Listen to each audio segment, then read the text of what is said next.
साधक हो, व्हीबीके ट्रस्टचे स्वयंभू विश्वराजा श्री अमृतमंथनेश्वर कल्किदत्त मंदिर, पाषाणवाडी, शिरूर, घोड नदी, जिल्हा पुणे, महाराष्ट्र येथील पंडित चतुर्वेद सायंटिस्ट श्रीवत्सवक्षा भगवंत परमहंस परिव्राजकाचार्य श्री काशी विश्वेश्वरानंद सरस्वती महाराज यांचे वेदांवरील अतिशय महत्त्वाचे संशोधन म्हणजे वेदमंत्र रक्तगट होय.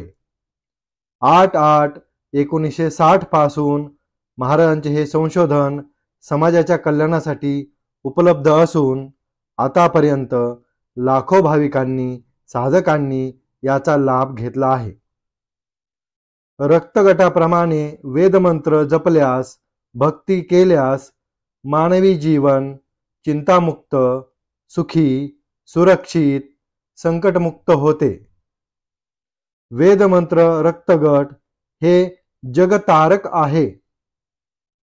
संपूर्ण जगाला याचा लाभ होण्यासाठी जास्तीत जास्त शेअर करा. साधक हो, विश्वक्रांती नवे ज्ञान या यूट्यूब चॅनलवर तसेच विश्वधर्म लॉ बोर्ड या फेसबुक पेजवर रोज सकाळी पंडित चतुर्वेद सायंटिस्ट श्रीवत्सवक्षा भगवंत परमहंस परिव्राजकाचार्य श्री काशी विश्वेश्वरानंद सरस्वती महाराज यांची वेदांवरील प्रवचने, तर रोज संध्याकाळी स्वयंभू कल्किदत्त परमेश्वर अवतार चमत्कार या विषयींचे व्हिडिओ उपलब्ध होत आहेत. अवश्य लाभ घेणे.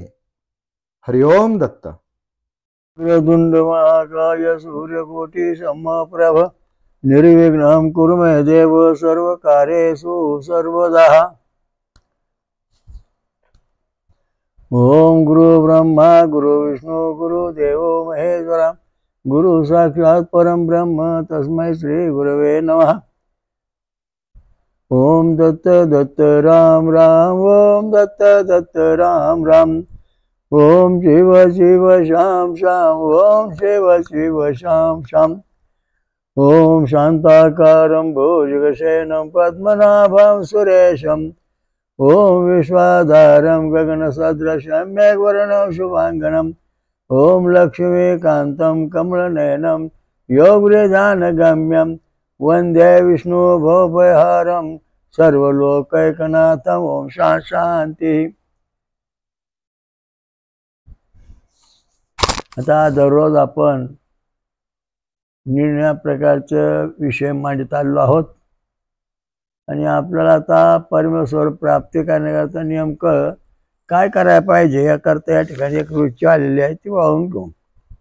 ओम उत्तिष्ठं ओजसास पेत्पे क्षिप्रे वेपयाम सोमम इंद्रम चमुसुतम.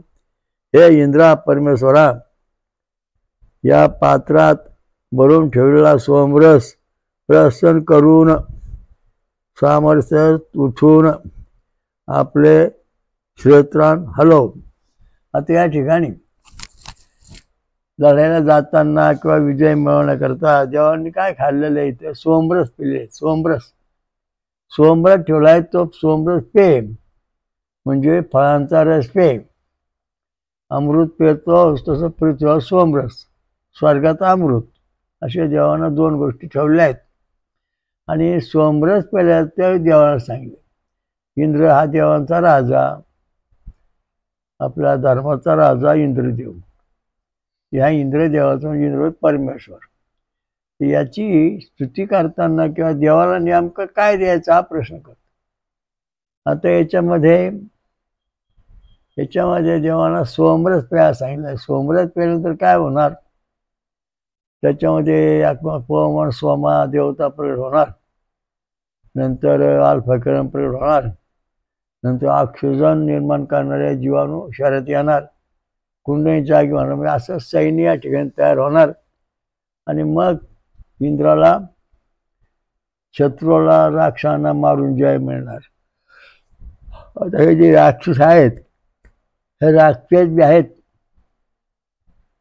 गेमा बेटा चेडे गोटे काळी विद्या यांच्या ह्या सगळ्या ज्या विद्या आपण म्हणतो यांच्यामध्ये परिस्थिती अशी आहे की यांच्यामध्ये अक्षर न घेणारे जीवाणू असतात आणि हे जीवाणू जेव्हा आपल्या शरीराशी संबंध साधतील तेव्हा आपल्या शरीरामध्ये अणूचं युद्ध सुरू होईल. अणूचं युद्ध म्हणजे आणि अणूचं युद्ध झाल्यानंतर आपल्या शरीराला पेशी वगैरे सगळं नष्ट करायचं काम चालतं. अल्फा स्वमा स्वपम आणि स्वमा हा जो परमात्मा आहे हाच परमात्मा बसून अल्फा किरण तयार होतात शरीरामध्ये आणि आपलं संवरण केलं जातं. अल्फा किरण जर शरीरात प्रकट झालं नाही तर कुठलाही प्राणी जिवंत राहणार नाही. 84 लक्ष येऊन येतला तर अल्फा किरण शरीरात येतो म्हणून तो जिवंत आहे. आजारातून बरा होतो. आणि ज्या ज्या प्राण्यावरती माणसांच्या म्हणा प्राण्याच्या शरीरामध्ये गेमा बेटा आणि अक्षर न घेणारे जीवाणू प्रवेश करतात तेव्हा ते प्राणी मरतात किंवा त्यांच्या पेशी रक्त पिऊन टाकतात. आपण तो काय रक्त पिणारे चाडा भरतो माणसा शरीराशी रक्त प्याला. आता काय काय माणसा शरीरामध्ये रक्त लगेच कमी होतं. आपण झाला क्षयरोग झाला कॅन्सर रक्त आणि अशा दृष्टीने रक्त शरीरात कमी होत जात. रोज त्याला डायलिस दे रोज रक्त भर 4-5 दिवसांनी सतत का करतो असं. अरे शरीरातलं रक्त कमी का होतं याचं नेमकं कारण काय आहे कोणी शोधलंय का. याचं मुख्य कारण असं आहे की लोक म्हणतात चेडे आहेत भूत आहेत ते चेडे आपल्या शरीरात आले की रक्त पितं असं विज्ञान लोक सांगतात काही जादू टोनेवाले. तसं काय नसून जे जीवाणू अक्षर न घेताना शरीरात प्रवेश करतात ते जीवाणू आपल्या शरीरात रक्त पितात. रक्त वाढून देत नाहीत. रक्ताचा नाश करतात. रक्ताचं वाटोळं करून टाकतात. म्हणजे आपल्याला कॅन्सर क्षयरोग असे हजारो जगामध्ये पेशंट आहेत. तर त्याच्या दिलासा मिळत नाही त्यांना का. याचं कारण असेल ह्या ज्या गोष्टी आहेत आता हे जे तुमचे गेमा बेटा किंवा ज्या अक्षररहित जीवाणू शरीरात होतं काय होतं नेमकं धार्मिक दृष्ट्या काय होतं वेदांच्या दृष्टीने काय होतं. आता समजा तुम्ही आता तुम्हाला उदाहरण सांगायचं म्हणजे की भुईमुग असतो त्याला पांढरा कोंब येतो आणि त्या कोंबातून एक असं टर्पल तयार होतं म्हणजे कवच छंद आणि स्वरांत ते कवच तयार होतं अगदी भक्कम. आणि त्या भक्कम कवचामध्ये शेंगदाणा मगज येऊन शेंगदाण्यात परिणत होतो. कवच भक्कम असल्यामुळे शेंगदाण्यात भक्कम तयार होतो चांगला. त्यात काय दोष तयार होत नाही. आणि हा जेव्हा प्रत्यक्ष शेंगदाण्यात परत तयार होतो म्हणजे अशी आपली जीवपेशी आहे. आपली जी जीवपेशी आहे रक्ताची ती रक्ताची जीवपेशी जी आहे तिच्यावरती छंद आणि स्वरांचं आवरण तयार होतं आणि आतमध्ये मग द्रव पदार्थ रक्त अगदी भक्कम तयार होतं फुटत नाही. आणि त्यावेळेस मग आपलं शरीरातलं हे रक्त कमी व्हायचं वाढतं रक्त वाढतं कमी होत नाही. आता उदाहरणार्थ आपण काकडीचं बी घेऊ. आता काकडीचं बी घेतलं तर आपण त्या काकडीचं बी चांगले काकडीचं बी पाहू पारदर्शक काकडीचं बी घेतलं तर आपल्या त्या काकडीच्या बियामध्ये आतमध्ये बी दिसणार तिच्यावर थोडं पाणी दिसणार तिच्यावर एक न दिसणारं कवच असणार. हे जे बिया कवच आहे ते कवच आहे छंद आणि स्वराचं. आणि छंद आणि स्वराचे कवच तयार झाल्यानंतर छंद आणि स्वराचे कवच तयार होत आणि हे कवच तयार झाल्यानंतर ती काकडीचं बी व्यवस्थित राहतं. पण जर समजा ते कवच फुटलं तर रक्त निघून जातं आणि खाली राहतं फक्त बी. तशा प्रकारचं आपल्या शरीरामध्ये मानवाच्या शरीरामध्ये किंवा प्राण्याच्या शरीरामध्ये जी जीवपेशी आहे तिच्यावरती छंद आणि स्वराचं आवरण तयार होत नाही. आणि आवरण न तयार किंवा ते फुटतं आणि ते फुटल्यानंतर मग हे असे आजार होतात. मग औषध पाणी कर, इकडं पळ तिकडं पळ, जादूटोणा मंत्र तंत्र करीत फिरतो आपण. पण याचं कारण असे का आपल्याला जे मुख्य सांगितलंय ते आपण करीत नाही. ऋषी देवता छंद आणि स्वर. आता आपल्या पेशी ज्या आहेत, रक्तातल्या पेशी ज्या आहेत, सोमरस जो आहे तो पेल्यानंतर आपल्या शरीरामध्ये जीव पेशीवरती कवच तयार होतं. प्रत्येक पेशीवर, हृदयावर, फुफ्फुसावर सगळं कवच तयार होतं. कवच फुटत नाही आणि ते वाढत चालतं. म्हणजे आपल्या शरीरातल्या जे काही जीव पेशी नष्ट झाल्या असतील त्या जागेवर नवीन पेशी तयार होऊन आपलं जीवन सुरक्षित होता, हा व्याजामारला सिद्धांत आहे. तर याच्याकरता तुम्हाला सोमरस म्हणजे ऊसाचा रस, नारळाचं पाणी, आमरस, नंतर फळांचा रस, याला सोमरस म्हटलेला आहे. मोळाची मध याला पण सोमरस म्हटलेला आहे. हा सोमरस प्यायचा, फळांचा रस सतत पेत राहायचा. म्हणजे यामुळं आपल्या शरीरामध्ये जे आपले जीव प्रत्येक अवयव, डोळे, कान, हात, पाय, नख, हे सगळ्या कवचाच्यावरती छंद आणि स्वरांचं कवच आहे. मेंदू आपला आहे तो जगत निश्वास स्वराच्या ताब्यात आहे 72 अक्षरांचा. नंतर आपली दृष्टी, कपाळ, तोंडापर्यंत जो भाग आहे तो त्रिष्ठुप दैवंत स्वराच्या ताब्यात आहे. नंतर आपले मानाचा कंठ जो आहे तो पंक्तिछंद पंचम स्वराच्या ताब्यात आहे. नंतर हृदय जे आपलं सगळं ते ब्रतिछंद मान दंत स्वराच्या ताब्यात आहे. नंतर पोट जे आपलं नाभीपर्यंत ते अनुष्टुप छंद गांधार स्वराच्या ताब्यात आहे. आणि आपलं जे प्रजापती आहे तो जग उष्णिक छंद उष्णिक स्वराच्या ताब्यात आहे. आणि माकड हाड किंवा हा जो मायाचा खालचा भाग आहे तो गायत्री छंद सडजा स्वर यांच्या ताब्यात आहे. म्हणजे या ठिकाणी छंद हे असे उमटतात आणि त्यामुळं हे सगळं आपलं जीवन अशा पद्धतीचं आहे की या ठिकाणी जे अवयव आहेत ते आपल्याला पूर्ण केले पाहिजेत. ते अवयव आपण पूर्ण करण्याचा कधीच प्रयत्न करीत नाही. आता डोळ्यांचा छंद कोणता आहे? त्रिष्ठुप छंद दैव स्वर. कपाळ आणि डोळे, तोंड, जीभ या सगळ्यावरती त्रिष्ठुप छंद दैव स्वरांचा अधिकार आहे. म्हणजे एवढा भाग याने बनवला आहे.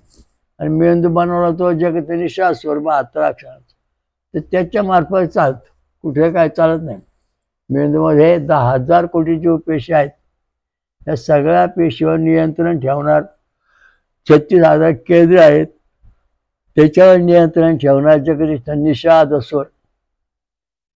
आणि मग आपण डोकं मेंदू बिघाडला, मग हृदय बिघडलं, हातपाय बिघाडले. कारण का या ठिकाणी जे छंद आहे ते व्यवस्थित उमटत नाहीत. म्हणून हा सोमरस पिळा जातो. सोमरस पिळा सगळे छंद जसे तो उमटतात. फुफ्फुस, हृदय, काळी जे जात. आता एक जणाचं मागच्या महिन्यामध्ये हृदयाचं कमकुवत झालं. त्याचे साईन बटणं जी आहेत ती निगेटिव्ह झाली आणि निर्णय असा झाला की हा काय 4-5 दिवसात संपणार. याचे सगळे निगेटिव्ह झाले. मग कलिकत्ता मंदिरापाशी आल्यानंतर त्यांना बाबा तुम्ही फळांचा रस प्या, याशिवाय आत ठेवा. आणि मग ते परिस्थिती झाली पुढं की त्याचे जे व्होल्टेज आहेत साई बटणं ती पूर्वी आधी कुणे किंवा निगेटिव्ह होती, ती सगळी बटणं एका 15 दिवसात पॉझिटिव्ह झाली. आणि आजार बरा झाला हृदयाचा. कारण या ठिकाणी जो छंद आहे तो हृदयाचा जो छंद आहे तो आहे ब्रतिछंद मान दंता स्वर. तो ह्या हृदयावर जो आहे त्याला सांभाळणारा हा छंद आहे. आपल्या शरीराचे 7 रचना केल्या, तांबडा, पिवळा, निळा, पांढरा, किरमिजी, स्फटिकवर्ण, इंद्रधनुष्य असे रंग पण आपल्या शरीराच्या छंदामार्फत आहेत. थोडक्यात बोलतोय हा कठीण शास्त्र आहे, बरं सूक्ष्म शास्त्र आहे. प्रत्येक शब्द कोणते? ओम भुवम भुवम स्वम महम जनम तमम सत्यम ओम तत्सवितुर्वरेण्यं भर्गो देवस्य धीमहि धियो न प्रचोदयात् ओम एकदंता विद्महे वक्रतुंडाय धीमहि तन्नो दन्ती प्रचोदयात्. ओम लम ओम शम शम शम. ओम चतुर्मुखाय विद्महे हंसारूढाय धीमहि तन्नो ब्रह्मा प्रचोदयात्. ओम बम भम यम रम लम. ओम नारायणाय विद्महे वासुदेवाय धीमहि तन्नो विष्णुः प्रचोदयात्. ओम रम ओम डम ढम नम तम तम पम पम. ओम तत्पुरुषाय विद्महे महादेवाय धीमहि तन्नो रुद्रः प्रचोदयात्. ओम यम कम खम ओम यम ओम कम खम गम गम नम चम चम टम ठम. ओम सहस्रनेत्राय विद्महे वज्राय तन्नो इंद्रः प्रचोदयात्. ओम हम ओम आमि मी रुरुरमः. ओम सरस्वती ब्रह्म धीमहि तन्नो देवी प्रचोदयात्. ओम आम ओम क्लां क्लीं क्लीं क्रों क्लीं कः. ओम दिगंबराय विद्महे अवधूताय धीमहि तन्नो दत्तात्रयं. ओम विश्वरूपाय विद्महे निरंजनाय धीमहि तन्नो विराटः प्रचोदयात्. ओम कम ओम ओम आमि मी रुरुरुयाय ओम हा. ओम कम खम गम गम नम चम लक्षाज्ञम. या अशा दृष्टीने सगळे ध्वनी मूलाधार चक्र हे 7 चक्रामध्ये ध्वनी उमटतात. याला दैवी संपत्ती म्हणतात. ही दैवी संपत्ती जेव्हा तुम्ही रोज पाठ करता म्हणता तेव्हा तुमच्या शरीरातली सगळी इंद्रिय जुनी इंद्रिय नवे बनतात. शरीर नवं बनतं, हृदय नवं बनतं, डोळे नवे तयार होतात, दृष्टी नवी तयार होते, चष्मा नंबर कमी असं सर्व होतो. कारण त्याला सोमरस प्यायला सांगितलेलं आहे. मांसाहार करणे, दारू पिणे, गांजेवाणीचं सांगितलेलं नाही. कारण या ठिकाणी फळांचा रस पिऊनच ही साधना करायची, हे मंत्र म्हणायचे. तेव्हा तुम्हाला सुख शांती समाधान मिळेल सोमरस पिल्यावर. आणि सोमरस प्यायल्यानंतर आपल्या शरीरात जेव्हा हे मंत्र आपण म्हणू त्यावेळेला आपण ज्याता म्हणलो त्यावेळेला आपल्या शरीरामध्ये कुंडली जागी होणार, पवमान सोमादेव येणार, 7 चक्र जागी होऊन 7 देवता येणार. नंतर आपल्याला शरीरामध्ये ध्वनी ही जी अक्षरं सांगितली ध्वनी त्या ठिकाणी ही ध्वनी उमटतात आणि त्या दृष्टीने तिथले छंद स्वर कार्य करतात. प्रत्येक अवयव म्हणजे पेशी, हृदय, आतडं, कातडं, डोळे, केस या ठिकाणी सगळे छंद आणि स्वरात चालतात. आपला केस आहे ना हा आतून भरीव आहे, पोकळ आहे म्हणून तो वाढतो. मग हा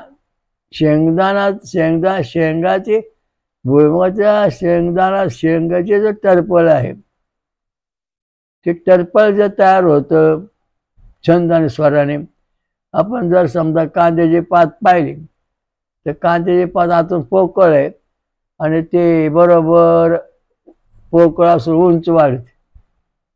तशा प्रकारे हा केस जो आहे तो आतून पोकळ आहे आणि वरून त्याच्यावर छंद आणि स्वराचं आवरण आहे आणि त्यामुळे केस वाढतो. खरा मुद्दा असा आहे. कारण टक्कल पडले काय लोकांना ते म्हणले महाराज टक्कल पडले सोमरस प्या आणि जशा तुम्ही आपल्या दैवी संपत्ती काय मंत्र म्हणा.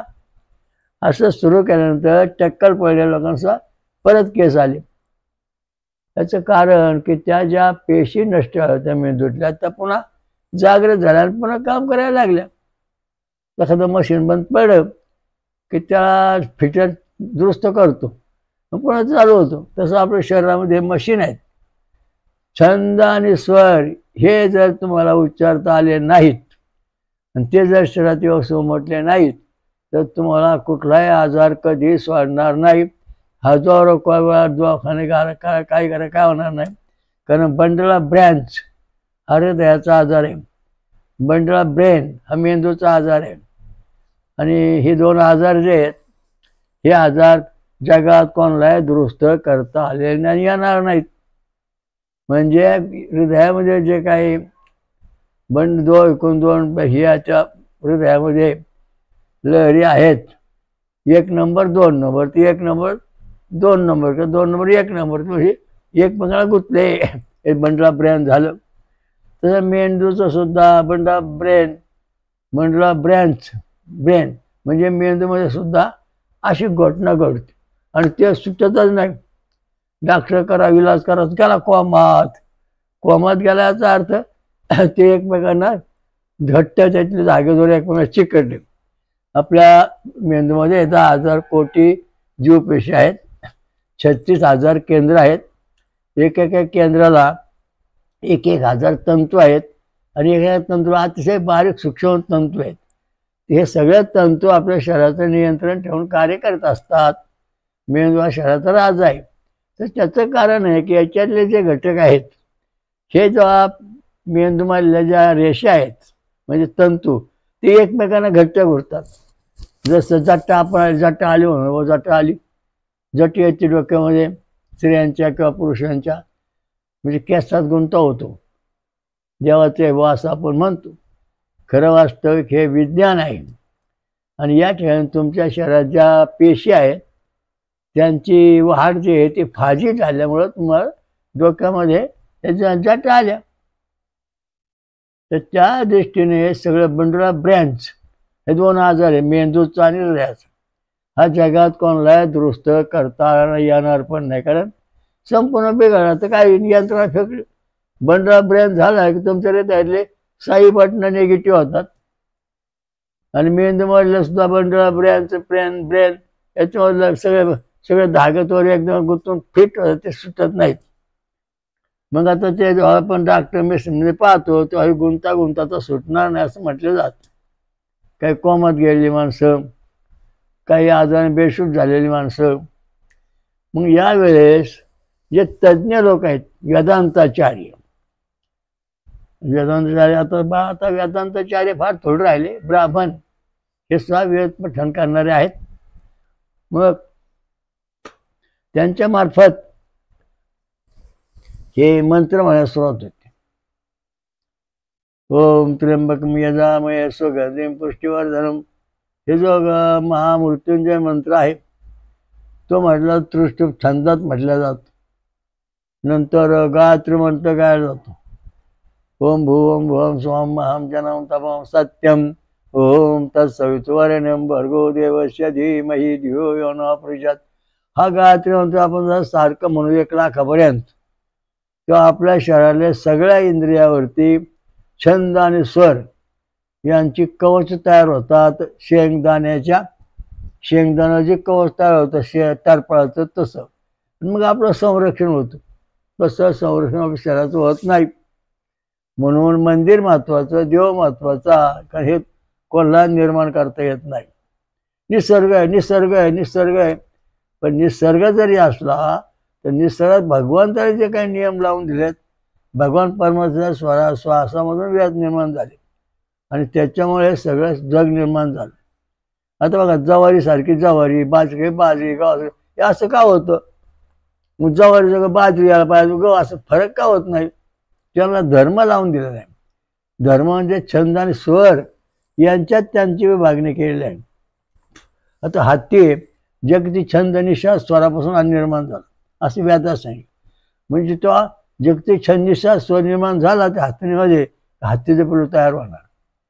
तसे ह्या काही गोष्टी अत्यंत महत्त्वाच्या अशा आहेत की त्या छंद आणि स्वर निर्माण झाल्यास त्याची निर्मिती होत नाही, कारण त्याला पेशी तयार होत.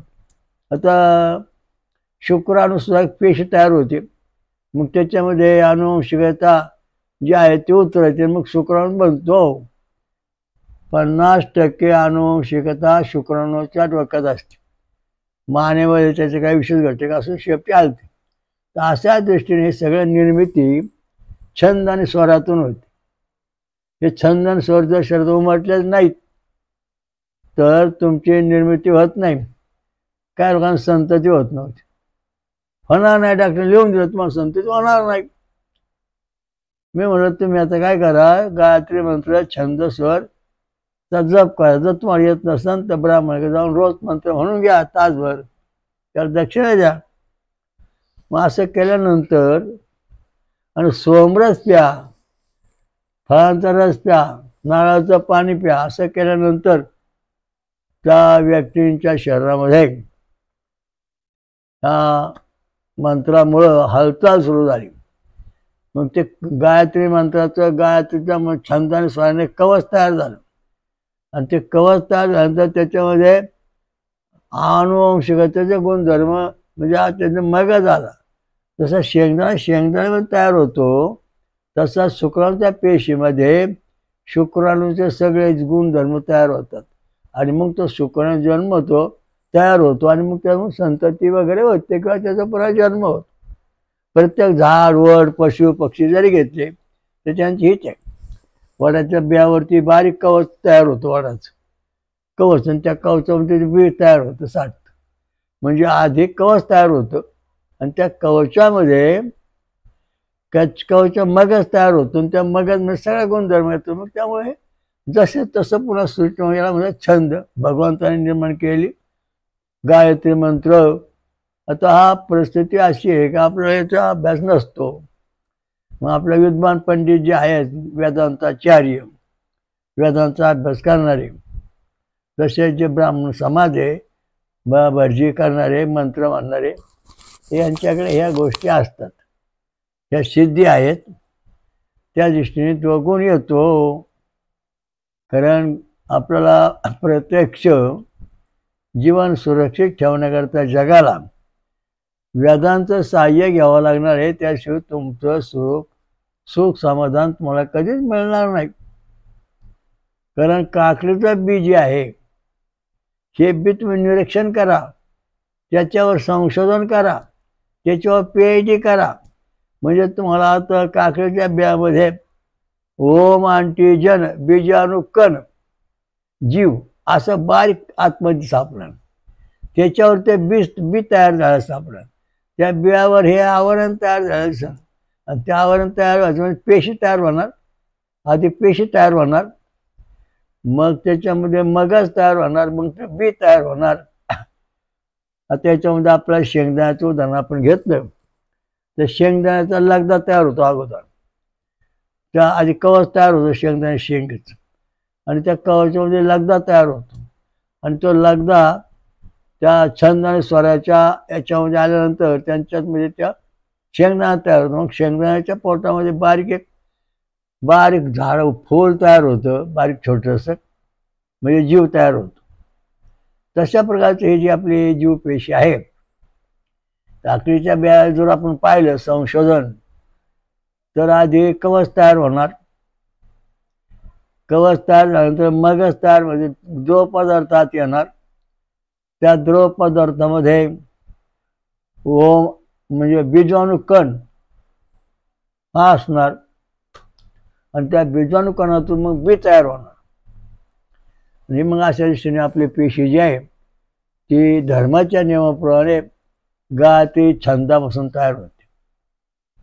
म्हणून आपल्याला 24 अक्षरी जो गायत्री मंत्र आहे तो महत्त्वाचा आहे. कारण ओम याच्यामध्ये गायत्रीचं अक्षर आहेत 24. तर या ठिकाणी जी जीवपेशी आपली आहे त्याच्यामध्ये पहिलं म्हणजे आज पोकळ आहे त्याचं पहिलं वलयामध्ये 7 गुणसूत्राची जोडी आहेत. दुसऱ्यात 8, तिसऱ्यात 8 म्हणून 23 गुणसूत्राच्या जोड्या इथं आहेत आणि त्याच्यामुळे हे जीव तयार होतो. अत्यंत महत्त्वाचा मुद्दा संशोधनाचा आहे. आता आपण थोडक्यात बोलतोय. याचा तुम्ही PhD करता अभ्यास करा म्हणजे तुम्हाला कळलं की बाई प्रत्येक मंत्राच्या लहरी छंद आणि स्वरामधून जीवपेशी तयार होत तशी होत नाही. शेंगदाणा तयार होतो त्याच्या आधी कवच तयार होतं शेंगाचं टरपड छंद आणि स्वराने. त्याच्यामध्ये मग जेव्हा शेंगदाणा तयार होतो आणि शेंगदाण्यामध्ये मग बी तयार होतं. म्हणजे अशा आपली जीवपेशीचा जे कवच तयार होतं त्यात 2 पदार्थ होतो. मग ओम अँटीजन जीवाणू आणि जीवाणू कण तयार होतो. मग आपली पेशी जिवंत होऊन आपल्या शरीरात कार्य करते. म्हणून आपल्याला आपला जो ए बी रक्ताचा अँटीजन जो आहे तो गणपती आहे. ओचा सुदर्शन विष्णूचा अँटीजन आहे. नंतर ए गटाचा शिवलिंग अँटीजन आहे. बी गटाचा सूर्याग्नी चक्र अँटीजन आहे. याच्यावर आपण जोर दिला पाहिजे. आपला गट कोणता आहे ए बी. मग आपण गणपतीची भक्ती सतत वाढवली पाहिजे. सोमरस पिलं पाहिजे. ओवाल्यांनी सोमरस पाहून विष्णू भक्ती करायची. ए वाल्यांनी सोमरस पाहून शंकर भक्ती करायची. ए बी वाल्यांनी सूर्याग्नीची भक्ती करायची सोमरस पिऊन. बाकी आपल्या शरीराची वाढ आहे व्यवस्थित ती पहिली नीट झाली पाहिजे. सट्टार फट्टा हे देव तो देव तो देव त्यामुळे तुम्हाला सुख समाधान मिळणार नाही. कुठली सिद्धी प्राप्त होणार काय नाही. कारण ए बी रक्तगट जो आहे त्याला रिद्धी सिद्धी जन्मताच त्याच्याबरोबर आहे. ओ गट आहे त्याचा विष्णू रिद्धी सिद्धी आहे. ए गटावर शिवरिद्धी सिद्धी आहे. बी रक्तावर सूर्याग्नी रिद्धी. म्हणजे ह्या सगळ्या गोष्टी तुमच्या शरीरामध्ये जन्मताच आहेत. त्याला कोण बाहेर आणावं लागत नाही. आंबा पिकतो तेव्हा बाहेरून रस आणतो का आपण नाही. कारण तो आंबा बारीक कैरी मोठी होतो जाते, मग तो आंबा पाडायला लागतो आणि पिकतो, रस बनतो, रस तयार होतो. बाहेरून तयार रस आणतो का आपण, आतल्या आता सगळे त्याचं स्वतंत्र आहे. तसं आपलं जीवन जे आहे ते स्वतंत्र आहे, आत्मा स्वतंत्र आहे. प्रत्येक ठिकाणी जीवाणू कण आहेत, जीव आहे, आणि त्याच्याकरता आपल्याला हे सगळं करावं लागतं. कितीतरी लाख पेशी आपल्या शरीरामध्ये असतात, आणि सोमरस पिल्यानंतर यांचं आयुष्य वाढतं. ज्या सोमरसामध्ये मायक्रोग्रॅम 70च्या पुढे असन, ती पेशी रक्ताची 120 पेक्षा जास्त जगते. आणि ज्या सोमरसामध्ये मायक्रोग्राम समजा 19 आहे, तर ती पेशी 38 दिवस जगू शकते, जास्त दिवस जगू शकत नाही. म्हणजे ज्वारी, बाजरी, गहू, तांदूळ हे जे खातो, हे तुम्हाला जीव पेशींचं आयुष्य वाढवून देत नाही, कमी आहे. आणि जेव्हा आपण सोमरस पितो, नारळाचं पाणी, फळांचा रस, नंतर तिळापासून, तर हे जे आहेत म्हणजे चवळी, तीळ,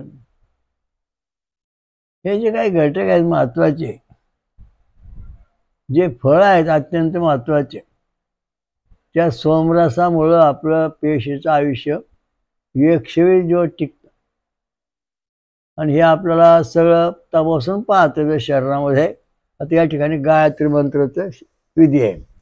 सोमरस पिल्यानंतर गायत्री मंत्राचा व्होल्टेज जो नंबर 1, तो जर 10 ml आला, तर आपल्या शरीराचं आयुष्य 100% असणार. म्हणजे पेशी आपल्याला 100 वर्ष व्यवस्थित शरीरात मिळून आपण 100 वर्ष जगू शकतो बिगर आजाराचं. कारण का, तर आपला जो व्होल्टेज नंबर आहे, गायत्रीचा नंबर, व्होल्टेज नंबर 1, तो 6 mm ते 10 mm आला, तर आपल्या शरीरामध्ये अक्षर निर्माण करणारे जीवाणू, पवन सोमा देवता, कुंडलिनी आणि अल्फा किरण तयार होऊन हे जे धर्मयुद्ध युद्ध आहे, त्या धर्माचं युद्ध जय होतो. आणि मग गॅमा, बेटा किरण आणि अक्षररहित जीवाणू जे ते शरीरात येत नाहीत. म्हणून सोमरस महत्वाचा आहे. सोमरस प्यायचा. अमृतराव काय होणार, आता हा जे अमृत प्यायचा जे जीवाणू आहेत, म्हणजे अक्षर घेणारे, ते अमर होणार. आणि जे जीवाणू नुसतं अक्षर घेत नाही, ते पण अमरपण येणार. हा याचा म्हणजे महत्वाचा दोष आहे. म्हणून सोमरस महत्वाचा कसा, तर सोमरस म्हणजे अल्फा किरण तयार होणार, आणि ते गॅमा बेटाची किरण आहेत, ते अणुबॉम्बची युद्धाची, ते आपल्या शरीरात परिणाम होऊन देत नाहीत. म्हणून सोमरस महत्वाचा. वेदा सांगितलं, वेदामध्ये उपचार पद्धती पूर्वीपासून आलेले, प्राचीन काळापासून. विज्ञान आता त्यात संशोधन करून जरा जास्त समाजापुढे आणलेलं आहे. तर या दृष्टीने आपण सोमरस प्यायला पाहिजे. आणि सोमरस पिल्यानंतर आपल्याला जीवन, सुख, समाधान, शांती मिळेल, तशी कधीच मिळणार नाही, लक्षात ठेवा. याच्याकरता तुम्ही दररोज फळं खा. आता तुम्हाला सोमरस झटपट पाहिजे असतं तर लिंबू असतं, लिंबाचा थोडासा रस टाकून जर तुम्ही प्याला ना, तर ते ताकद भागून जाते.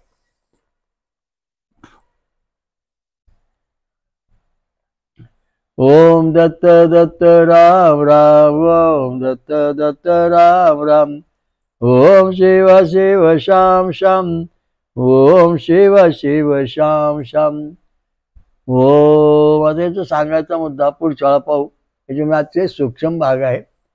अणुबॉम्बचं युद्ध म्हणजे हिंदू धर्म जो आहे तो अमृत पेलेला धर्म आहे. हिंदू धर्म सर्व समाज जो आहे तो अमृत प्यायलेला धर्म आहे. कारण ही सगळी प्रजा देव प्रजा आहे. हिंदू हा प्रगट होतो, जन्मत नाही, हा महत्त्वाचा मुद्दा आहे. पेशीमध्ये छंद आधी प्रगट होतो, मग जीव प्रगट होतो. तसा छंद आणि स्वर याच्यातून हा धर्म तयार झालेला आहे. मला सनातन धर्म म्हणतात. स्वयंभू कल्की दत्त अवतार परमेश्वर अवतार वेद मंत्र रक्तगट आणि अणुयुद्ध आणि धर्मयुद्ध जिंकणे म्हणजे अणूला हरवायचं आणि आपला धर्माचा जय करायचा हे आपला उद्देश आहे. कारण अणुबॉम्बचा आता सध्या प्रस्त फार आहे म्हणून मुद्दाम तुमच्याकडे हा विषय मांडलेला आहे. त्याचा अजून तुम्ही अभ्यास करा. ओम स्वयंभू अमृत महाराज की जय. स्वयंभू महापंचसागरेश्वरी महादुर्गा शाकंभरी देवी की जय. सर्व देव देवतां की जय. साधु संतान के धर्म की जय हो. हरिओम दत्त ओम शांत. सर्व साधकांनी महाराजांच्या या वेदमंत्र आणि रक्तगट संशोधनाचा प्रचार करावा. VBK ट्रस्टची योजना बेकारी संपविणे. वेदमंत्र आणि रक्तगट प्रचार करा. समाजाकडून मदत होते. जगभर घरोघरी प्रचार करा.